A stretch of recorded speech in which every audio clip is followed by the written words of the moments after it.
Nagisa na po tayo. Nain po natin ang bawang.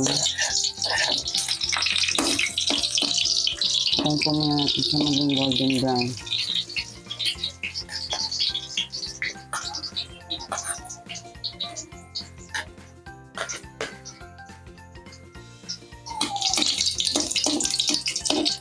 Ayan po, sinunod ko na po ang sibuyas.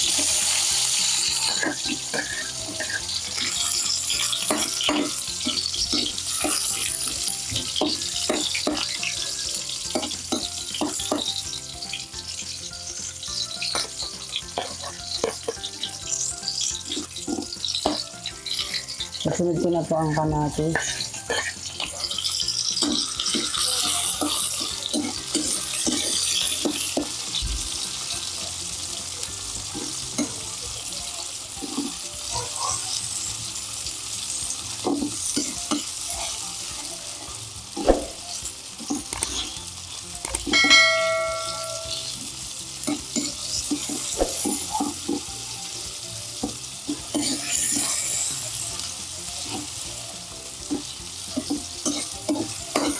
Okay guys, sunod na po natin ang sili para medyo maanghang po.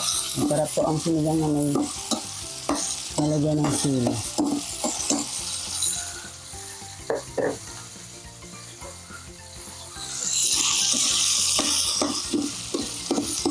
Ayan po guys, susunod ko na po ang sinurito na bangus. Bali po, piprituin niya po muna siya bago po niya siya isisipan. Ayan guys.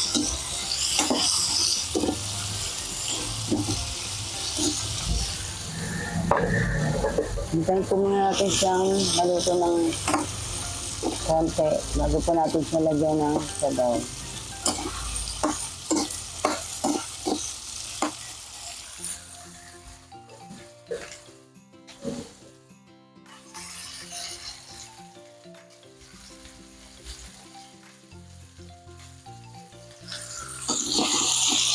Ayan guys, lalagyan ko na po siya ng sabaw.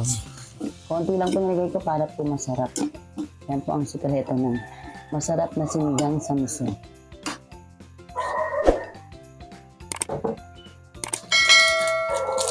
Hintayin po muna natin siyang kumulo. Ayan guys, pakuluin muna natin siya.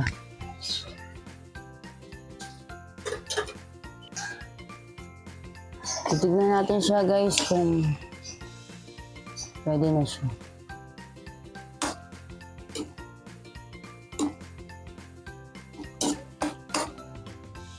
Ayan guys, konti na lang po. Konti kulo na lang at babalikan po natin siya. Ang bango naman oh. Sarap. Takpan po natin siya. Ito na guys, lalagyan na po natin siya ng pang-asim na meron pong sangkap na miso.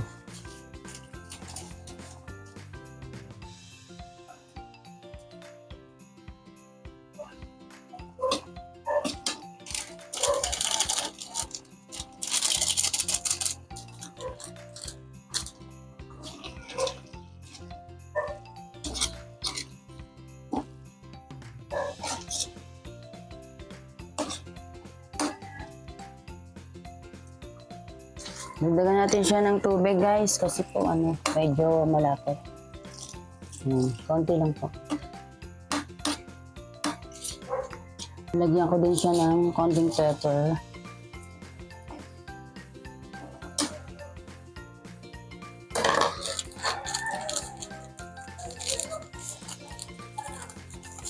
Seasoning.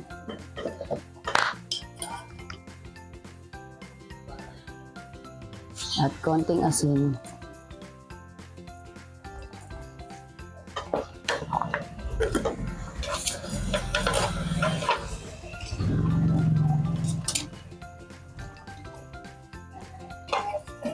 Ayan po guys, babalikan po natin siya. Ito guys, titignan ko na po kung luto na po siya. Titikman po natin.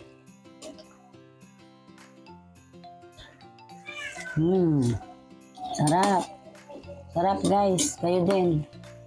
Pagka po gagawa po kayo ng sinigang sa miso, kayo na po ang bahala kung gaano po karaming sabaw ang gusto niyo.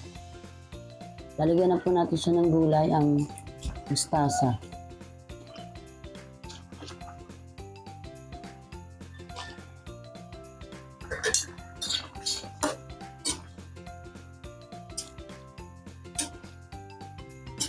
Ayan guys, nakikita niyo po yung mustasa nasa ibabaw po. Saglit lang po yan para half cook ang po yung gulay. Ayan, sarap. Pakaluan po muna natin ulit saglit. Ito na guys, okay na po. Luto na ang ating sinigang sa miso na bangus.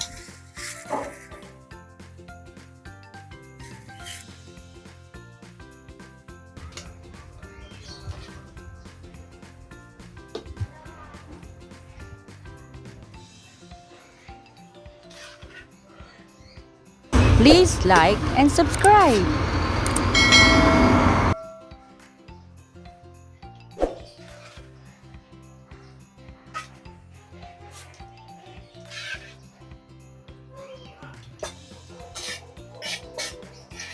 Ayan guys, ito na po yung sabaw niya. Ayan po. Ayan na ang ating sinigang na bangus sa miso. Napakasarap guys. Subukan niyo po.